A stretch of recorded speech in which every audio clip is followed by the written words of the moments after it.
നവോത്ഥാന നായകൻ മഹാത്മാ അയ്യൻകാളിയുടെ പ്രതിമ വഹിച്ചുകൊണ്ടുള്ള രഥഘോഷയാത്രയ്ക്ക് കരുനാഗപ്പള്ളിയിൽ സ്വീകരണം നൽകി. കേരള പുലയർ മഹാസഭയുടെ നേതൃത്വത്തിൽ ചാലക്കുടിയിൽ നിന്നും ആരംഭിച്ച രഥഘോഷയാത്രയ്ക്കാണ് സ്വീകരണം നൽകിയത്. കേരള പുലയർ മഹാസഭയുടെ നേതൃത്വത്തിൽ നവോത്ഥാന നായകൻ മഹാത്മാ അയ്യൻകാളിയുടെ പ്രതിമ ഘോഷയാത്രയ്ക്കാണ് കരുനാഗപ്പള്ളിയിൽ സ്വീകരണം നൽകിയത്. 18-ന് ചാലക്കുടിയിൽ നിന്നുമാണ് രഥഘോഷയാത്ര ആരംഭിച്ചത്. അയ്യൻകാളിയുടെ അർദ്ധകായ പ്രതിമ കൊട്ടാരക്കര അവധൂതാശ്രമത്തിൽ സ്ഥാപിക്കും. കേന്ദ്ര സാമൂഹ്യനീതി ശാക്തീകരണ വകുപ്പ് മന്ത്രി ഡോക്ടർ രാംദാസ് അത്താവലെ ഉദ്ഘാടനം നിർവഹിക്കും. കരുനാഗപ്പള്ളി ടൗൺ ക്ലബിൽ നടന്ന സ്വീകരണ സമ്മേളനം നഗരസഭാ ചെയർമാൻ പി സോമരാജൻ ഉദ്ഘാടനം ചെയ്തു. മുമ്പേ പോയവർ ഇത് ത്യാഗങ്ങൾ സഹിച്ചിട്ടാണ് നമ്മൾ ഈ വിധത്തിൽ നിൽക്കുന്നതെന്ന് നമ്മുടെ ചരിത്രം വരും തലമുറയെ പഠിപ്പിക്കുവാനും ഇതുപോലുള്ള പഠന ഗവേഷണ കേന്ദ്രങ്ങൾ കൊണ്ട് കഴിയും. ഇപ്പോഴും നമ്മുടെ സംഭാവന +2 കഴിഞ്ഞാൽ ഏതെങ്കിലും ഒരു മൊബൈൽ സ്റ്റാളിലോ വേറെ ഏതെങ്കിലും കടകളിലോ ഒക്കെ ഉപജീവന മാർഗം നടത്താനായി സ്വന്തം കാലിൽ നിൽക്കാനായി യുവനങ്ങൾ മാറുന്ന അവസ്ഥയാണ്.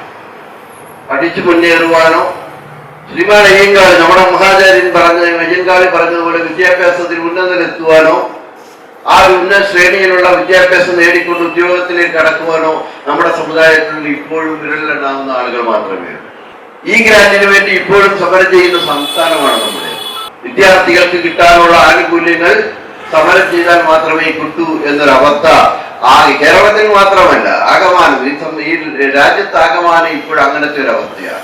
ജാഥ ക്യാപ്റ്റൻ ഡോക്ടർ CK സുരേന്ദ്രനാഥ് 1950 ഇന്ത്യക്ക് സ്വാതന്ത്ര്യം കിട്ടിയതിനു ശേഷം 1950 ഇന്ത്യയുടെ ഭരണഘടന നിലവിൽ വന്നപ്പോൾ ഇവിടെ പട്ടികജാതി പട്ടികവർഗ വിഭാഗങ്ങൾക്ക് മാത്രമേ ഉണ്ടായിരുന്നുള്ളൂ സംവരണം. 10% സംവരണം PR എഴുതി വെച്ച സംവരണം.